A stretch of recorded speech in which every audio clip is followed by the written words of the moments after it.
ആകാശവാണി. നമസ്കാരം. വാർത്തകൾ വായിക്കുന്നത് ശ്യാമ.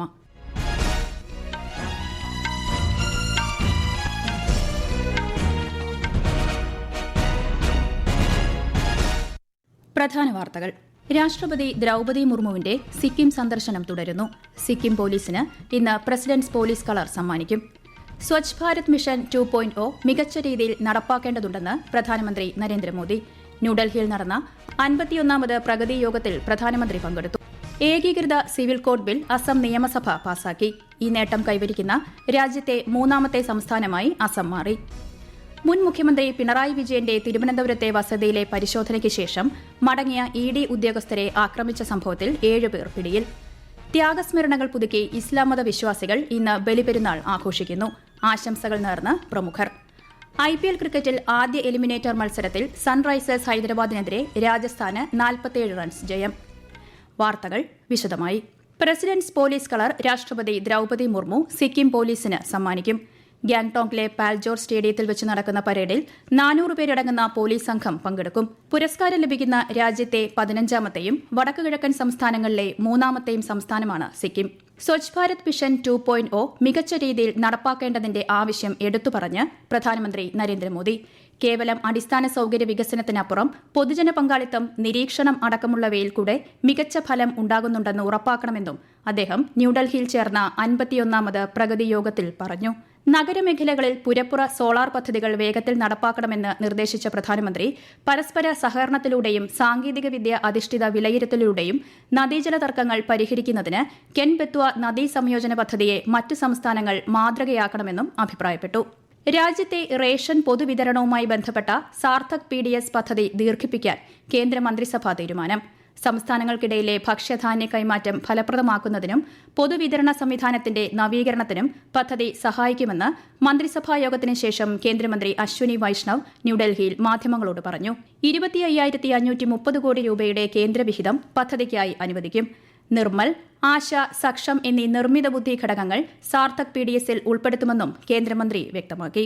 നീറ്റ് UG പുനഃപരീക്ഷയ്ക്കുള്ള തയ്യാറെടുപ്പുകൾ കേന്ദ്ര വിദ്യാഭ്യാസ മന്ത്രി ധർമ്മേന്ദ്ര പ്രധാൻ അവലോകനം ചെയ്തു. ഉന്നതാധികാര സമിതി അധ്യക്ഷനുമായും ശ്രീ പ്രധാൻ കൂടിക്കാഴ്ച നടത്തി. പരീക്ഷയുടെ സുഗമമായ നടത്തിപ്പ് ഉറപ്പാക്കുന്നതിന് സ്വീകരിച്ച നടപടികൾ NTA ഡയറക്ടർ ജനറൽ വിശദീകരിച്ചു. രാജ്യത്തുടനീളം 5400 പരീക്ഷാ കേന്ദ്രങ്ങളിൽ ജൂൺ 21-നാണ് നീറ്റ് UG പുനഃപരീക്ഷ നടക്കുന്നത്. ഹൈദരാബാദ് ആസ്ഥാനമായുള്ള കോപ്റ്റ് എഡ്യൂടെക്കിന് പരീക്ഷാ കരാർ നൽകിയതുമായി ബന്ധപ്പെട്ട ആരോപണങ്ങൾ CBSE തള്ളി. ആരോപണങ്ങൾ തെറ്റിദ്ധരിപ്പിക്കുന്നതാണെന്നും വസ്തുതകളെ അടിസ്ഥാനമാക്കിയുള്ളതല്ലെന്നും CBSE സമൂഹമാധ്യമക്കുറിപ്പിൽ വ്യക്തമാക്കി. ഏജൻസിക്ക് കരാർ നൽകുന്നതിൽ പ്രോട്ടോകോളുകൾ സൂക്ഷ്മമായി പാലിച്ചിട്ടുണ്ടെന്നും ബോർഡ് അറിയിച്ചു. രാജ്യത്തെ മുസ്ലിം സ്ത്രീകളുടെ അവകാശങ്ങൾ സംബന്ധിച്ച സമഗ്ര ശുപാർശ റിപ്പോർട്ട് കേന്ദ്ര സർക്കാരിന് സമർപ്പിച്ച് ദേശീയ വനിതാ commission.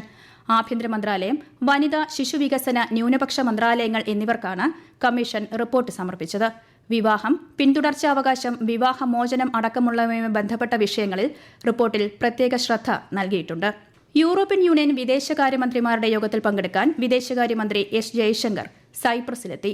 European commission vice president Kaja കല്ലാസിനും സൈപ്രസ് വിദേശകാര്യമന്ത്രി ഡോക്ടർ കോൺസ്റ്റാന്റിനോസ് കോംബോസിനും ക്ഷണത്തിന് നന്ദി പറയുന്നതായി S. ജയശങ്കർ സമൂഹമാധ്യമത്തിൽ കുറിച്ചു. കഴിഞ്ഞ ദിവസം യുക്രൈനിയൻ വിദേശകാര്യമന്ത്രി ആൻഡ്രി സിബിഹയുമായും ശ്രീ ജയശങ്കർ കൂടിക്കാഴ്ച നടത്തി. പ്രധാനമന്ത്രി നരേന്ദ്രമോദിയുടെ നേതൃത്വത്തിലുള്ള NDA സർക്കാർ 12 വർഷം പൂർത്തിയാക്കി. 2014 മെയ് 26-നാണ് ശ്രീ നരേന്ദ്രമോദി പ്രധാനമന്ത്രിയായി സത്യപ്രതിജ്ഞ ചെയ്തത്. കേന്ദ്രമന്ത്രിമാരും രാഷ്ട്രീയ സാംസ്കാരിക രംഗത്തെ പ്രമുഖരും പ്രധാനമന്ത്രിക്ക് ആശംസകൾ അറിയിച്ചു. കഴിഞ്ഞ 12 വർഷങ്ങളിൽ വിവിധ മേഖലകളിലായി നിരവധി ക്ഷേമ പദ്ധതികളാണ് കേന്ദ്ര സർക്കാർ നടപ്പാക്കിയത്. പ്രധാനമന്ത്രി ആവാസ് യോജന പദ്ധതിയിലൂടെ വീട് ലഭിച്ചതിന്റെ സന്തോഷം പത്തനംതിട്ട ഓമല്ലൂർ സ്വദേശി രജനി ആകാശവാണി വാർത്തകളോട് പങ്കുവയ്ക്കുന്നു.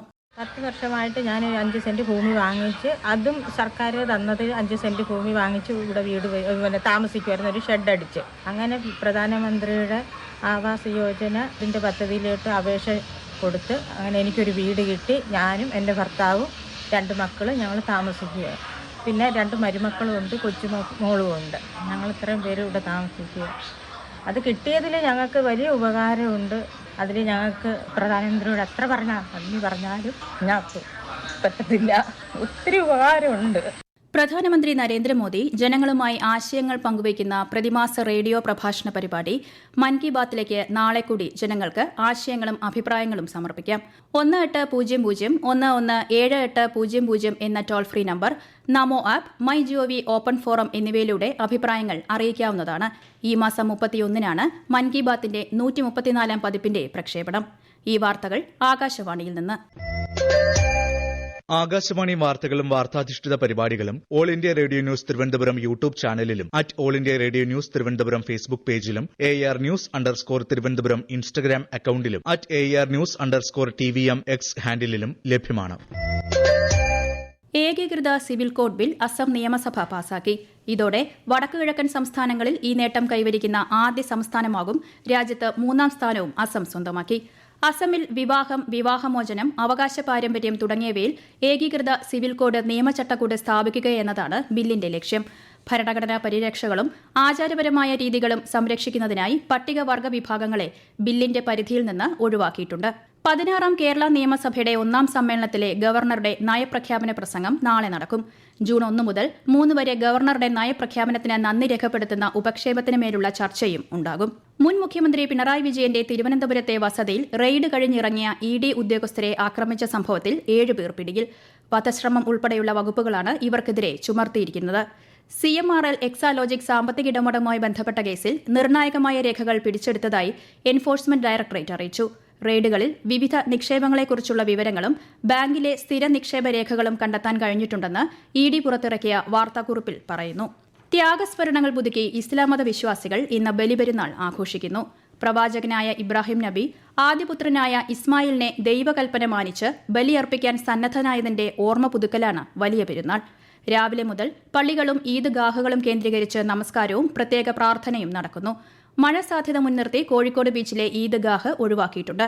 ആകാശവാണി മലപ്പുറം ജില്ലാ പ്രതിനിധി സുരേഷ് ബാബു തയ്യാറാക്കിയ റിപ്പോർട്ട്. സ്നേഹവും സഹനവും ത്യാഗവും ഓരോ വിശ്വാസിയുടെയും ജീവിതത്തെ അർത്ഥസമ്പുഷ്ടവും സഫലവുമാക്കുമെന്ന് ബലിപെരുന്നാൾ ഓർമ്മപ്പെടുത്തുന്നു. പുതുപുത്തൻ വസ്ത്രങ്ങളടിഞ്ഞ് പള്ളികളിലും ഈദ്ഗാഹുകളിലും പ്രാർത്ഥനാ നിർഭരമാകുമ്പോൾ സാധ്യമാകുന്ന ആത്മീയ നവീകരണം സമൂഹത്തിൽ നന്മയുടെ പുതിയ പുലരികൾ സമ്മാനിക്കും. ചേർത്ത് പിടിക്കലിന്റെ ഏറ്റവും ഉദാത്തമായ സന്ദർഭമാണ് ബക്രീദ്. അത് കേവലമായ ഒരു ആഘോഷമല്ല, ഒപ്പം മാനവ സ്നേഹത്തിന്റെ കാലാതീതമായ സന്ദേശമാണ്.